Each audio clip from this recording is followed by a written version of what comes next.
3월 수출입 동향이 발표됐습니다. 지난달 이맘때쯤 상승한 2월 수출 지표를 받아들고 났을 때는 3월이 문제가 될 것이다 이렇게 전망했는데 다행히 우려만큼 최악으로 떨어지지는 않았습니다.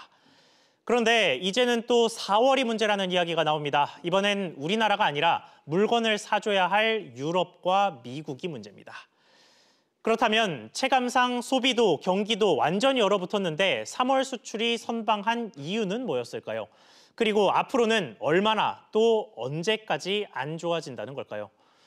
전문가와 함께 이야기 나눠보겠습니다. 서지용 상명대학교 경영학부 교수 나왔습니다. 교수님 안녕하십니까? 안녕하세요.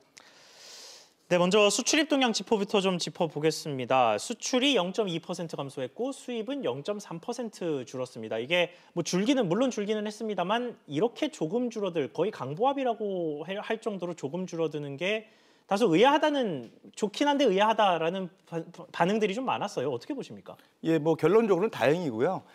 당초 예상은 최근에 이제 코로나19 사태가 실물 경제에 직접 여파를 주기 때문에 우리나라 그 GDP의 한 40% 이상이 그 실제로 수출에 의존하는 국가다 보니까 이런 그 3월 이제 발표되는 수출입 동향에 상당히 관심이 많았었어요. 그래서 어제 오후에 나왔는데 뭐 수출 같은 경우는 전년 동기 대비 469억 불 이제 발표가 돼서 0.2% 감소한 걸로 나왔고요. 그다음에 이제 수입도 0.3% 감소했죠. 그래서 결론적으로 보면은 무역 수지 같은 경우는 50억 불 흑자가 나면서 우리가 매초에 그 걱정했던 바는 그렇게 크지 않았습니다.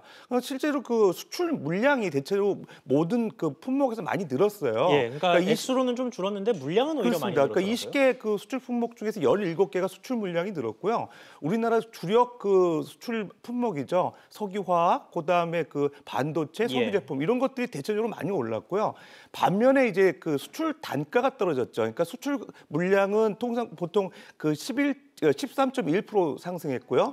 그다음에 수출 단가는 11.7% 감소해가지고 결론적으로 이제 당초 우려했던 것보다는 이제 그 적자폭이 작았고요. 그러니까 수출 적자 감소하는 게 작았고요. 그래서 결론적으로는 어쨌든 선방했다는 의견이 많은데 가장 큰 이유는 이제 수출 물량이 증가했던 게 가장 큰 문제인데, 원인인데 그렇게 낙관할 만한 상황은 아닌 것 같아요. 통상적으로 우리가 수출 실적으로 계산할 때 계약 시점의 수출 물량에다가 실제적으로 그 인도 시점의 어떤 그 수출 물가 그걸 이제 반영이 되거든요. 근데 수출 물가가 보통 그 FOB라고 우리가 그 고려를 해요. 프리온 보드라 그래가지고 그 수출항에서의 그 수입자한테 인도하는 본선 그 인도 가격이죠.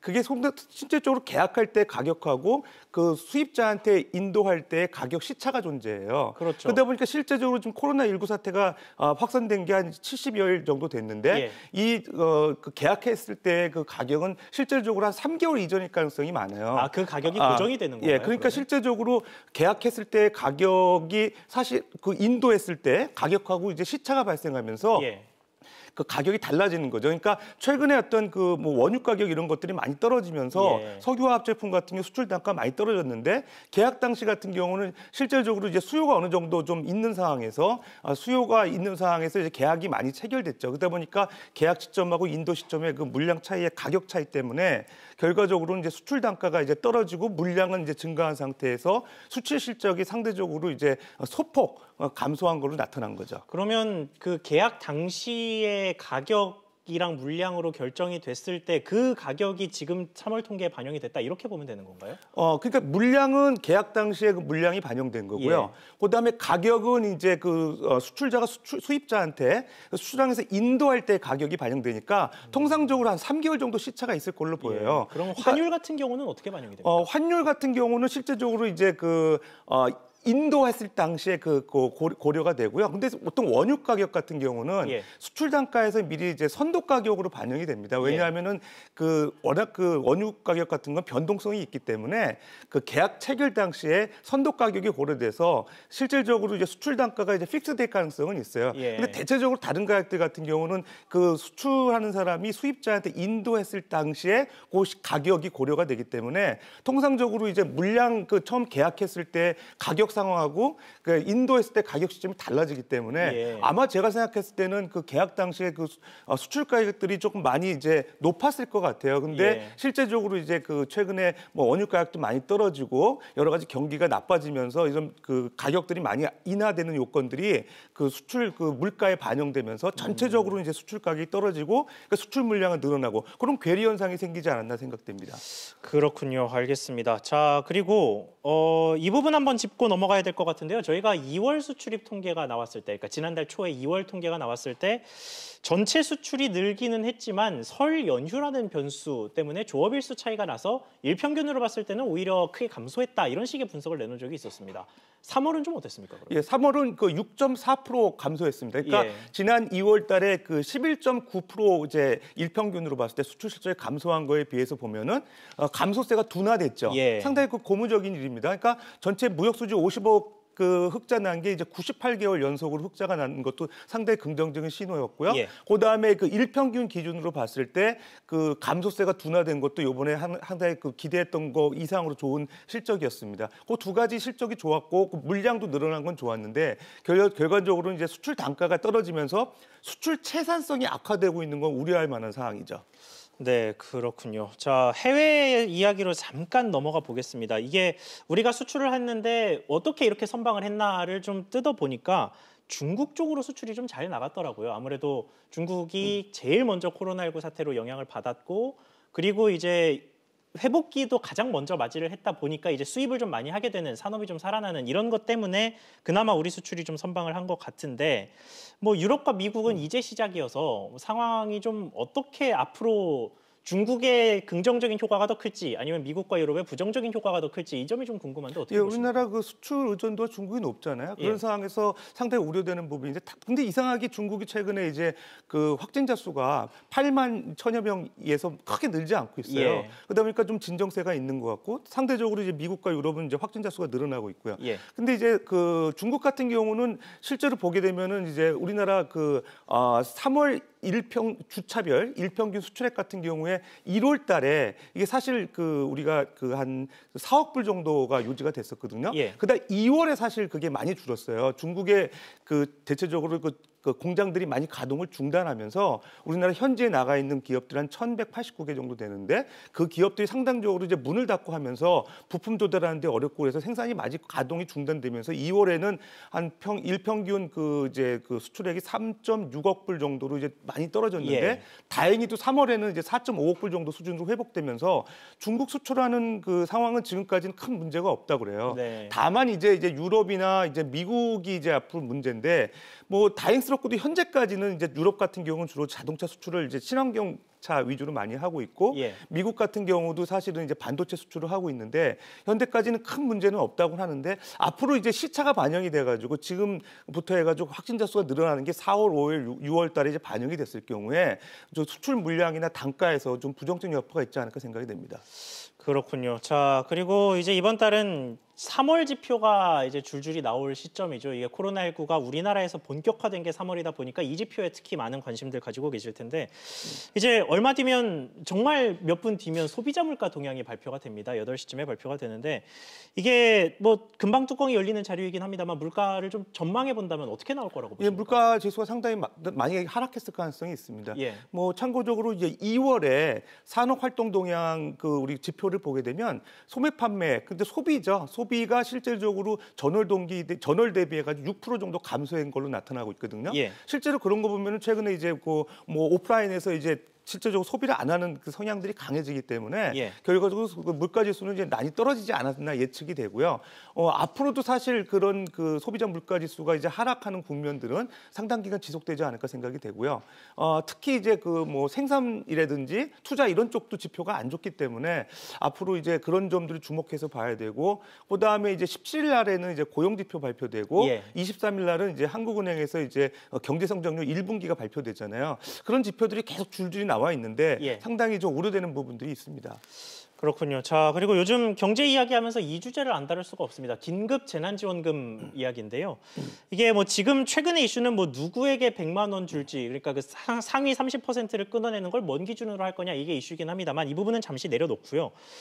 돈을 어쨌든 준다고 하면 사람들이 이 돈을 써야 경기 부양에 효과가 있는 건데 지금 분위기에서 이런 식의 경기 부양과 선순환이 나타날 수 있을 거라고 보시는지가 궁금합니다. 예, 일단 지금 그 긴급 재난 지원금 한 가구당 100만 원씩 4인 기준으로 했을 때 지급하는 걸로 이제 잠정적으로 남아 있는데 예. 어쨌든 그 방식이 상당히 중요할 것 같아요. 지금 현재로 보게 되면 뭐 4월 그 총선 끝나고 뭐 5월 달쯤 지급된다 이렇게 되면 사실은 효과가 별로 없을 것 같아요. 빨리 줘야 지금 한다. 빨리 줘야 되는 네. 게 가장 문제고요. 뭐 예를 들어서 여러 가지 선별의 또 기준의 논란들이 있잖아요. 예. 그러니까 무엇보다 빨리 줘야 되고요. 지급하는 방식도 디지털 지급 방식으로 지급돼야 될 가능성이 있습니다. 그러니까 현금으로 지급됐을 경우에는 대체적으로 한계 소비 성향이 이제 높은 저소득층보다는 그게 낮은 그 고소득층 같은 경우는 저축할 가능성이 그렇죠. 있고요. 당장 뭐 배고프진 않을 테니까요. 그렇지 않기 때문에 소비로 이어질 가능성이 없기 때문에 뭐 QR 코드라든가 아니면 뭐 체크카드 형식으로 이제 디지털 지급 방식으로 해야 주로 사용이 돼서 현금깡을 안 할 가능성이 있습니다. 예. 그거를 만약에 예를 들어서 뭐 쿠폰으로 지급됐을 때 또 그거를 이제 그 현금화하는 그런 분들이 계실 수 있거든요. 뭐 그거 100만 원을 어디다 주고 80만 원을 현금으로 받고 뭐 현금을 이런 받을 수 식으로요. 있습니다. 네. 왜냐하면 이제 현금을 주면 이제 저축한다 그래가지고 예. 뭐 쿠폰이나 이런 형태로 지급하면 되지 않냐 이런 분들이 있는데 그럼에도 불구하고 이제 이거를 약간 현금화하는 그런 음성적인 상황이 나올 수 있기 때문에 예. 그런 점 주목해야 될 것 같고요. 그다음에 그 유효 기간도 꼭 이제 제시를 해야 될 것 같습니다. 뭐 3개월 이내에 소비하도록 하게 되면 어쨌든 소비 안 하실 분들은 없거든요. 예. 그렇다 그러면 디지털 지급 방식을 고려하고 그다음에 그 이제 그 사용 기한을 두고 네. 그다음에 이제 그 빨리 지급하고 이런 문제들 이런 것들이 이제 반영이 됐을 경우에는 뭐 어쨌든 지역 경제에서 상당 부분 소비에 도움이 되지 않을까 생각은 됩니다.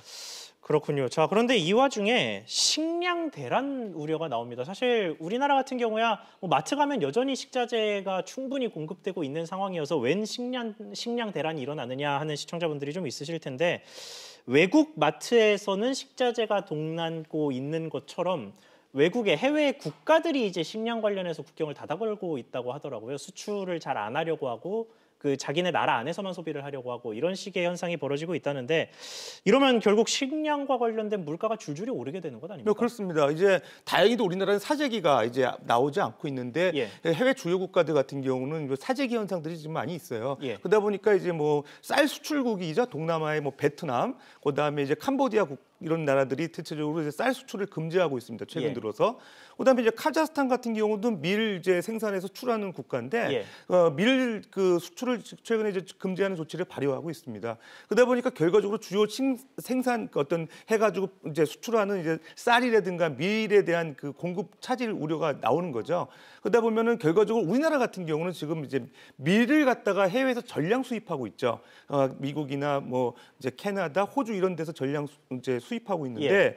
실제적으로 뭐 라면이라든지 빵이라든지 과제라든지 이런 제품에 사실 그 공급 단가가 올라가면서 예. 실제적으로 이제 그런 물가가 오를 가능성이 있습니다. 그런 것들 좀 주목해야 봐야 될 것 같고요.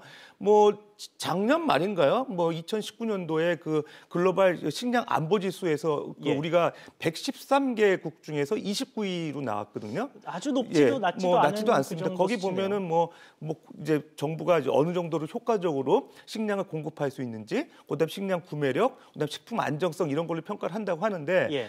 어쨌든 지금 이런 것까지 고려되고 있는 상황은 실물 경제에서 상당히 어떤 코로나19 사태가 이제 확산되는 국면에서 미래에 대한 불안감 때문에 이제 먹거리에서도 이제 상당히 이제 공급 차질을 우려하고 있는 상황인 것 예. 같아요. 그래서 뭐 이런 거에 대해서 우리가 직접적으로 사재기는 없지만 뭐 밀가루 가격이 급등하는 거에 따라서 어떤 국내 어떤 소비 물가의 좀 어떤 부정적 여파 이런 것 정부에 좀 신경 써야 되지 않을까 생각도 듭니다. 뭐 대처법에 대한 고민이 좀 들 수밖에 없을 것 같은데요. 뭐 일단 물가 자체가 오르는 것도 걱정이기는 합니다만 뭐 공급 자체가 부족해져서 아예 뭐 빵을 먹기가 힘들어지는 좀 더 극단적인 상황까지 가게 된다면 그 직전에 분명히 사재기 현상도 우리나라에서도 벌어질 수도 있을 것 같고요. 그래서 이 부분을 뭐 정부가 나서서 해결할 수 있는 방법 같은 게 좀 있습니까?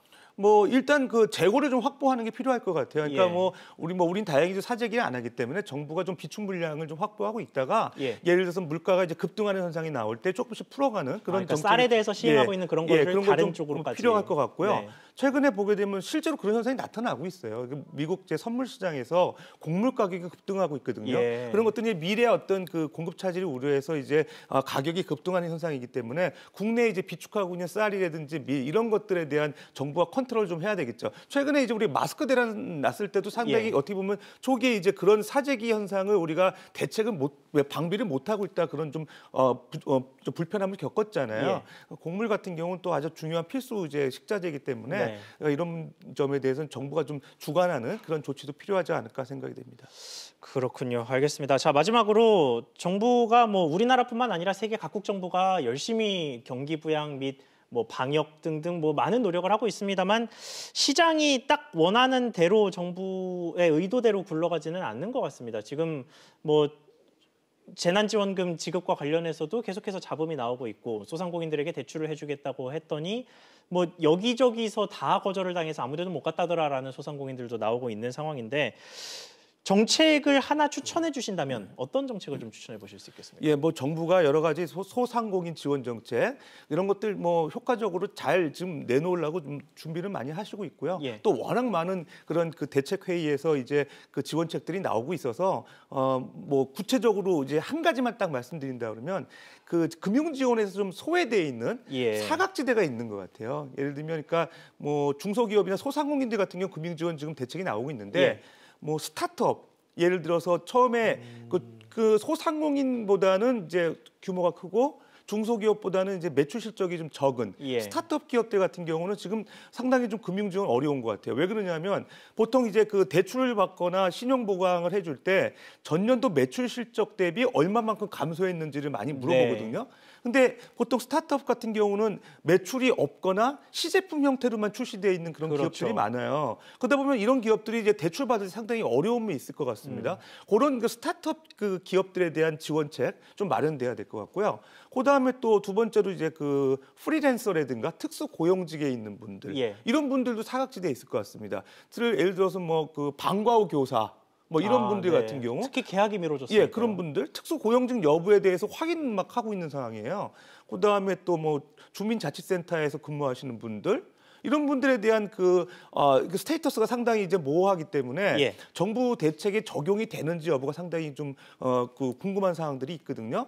이런 분들에 대한 대처하는 그런 지원책이 좀 구체적으로 마련돼야 될 필요가 있고요. 그다음에 한 가지만 더 말씀드리면 중소기업에 대한 신용 보강이 좀 그 지연되고 있는데 뭐 오늘도 좀 발표가 된 것 같은데 뭐 보증 때문에 생기 대출 못 받는다. 맞습니다. 뭐 예를 들어서 이제 보증에 대한 그 자격 기준을 보게 되면 여러 가지 까다로운데 이제 뭐 그 동안에 이제 국세나 지방세 납체 그러니까 연체했던 기록이 없고 그 다음에 이제 한번 신청했다가 다시 이제 그 거부 이제 신용 보증서 발급되는 게 이제 거부됐을 때 6개월 또 기다려야 되는 그런 그 불편함들이 있거든요. 그런 기업들이 상당히 많을 것 같습니다. 사실. 그런 것들에 대한 그 정부가 좀 지원책들 일반적으로 큰 그림을 이제 많이 제시가 됐기 때문에 사각지대에서 소외되고 있는 분들에 대한 좀 세부적인 지원이 마련돼야 될 시점이 아닐까 생각이 됩니다. 네, 알겠습니다. 오늘 말씀 여기까지만 듣겠습니다. 지금까지 서지용 상명대학교 경영학부 교수와 이야기 나눠봤습니다. 교수님 오늘 말씀 감사합니다. 감사합니다.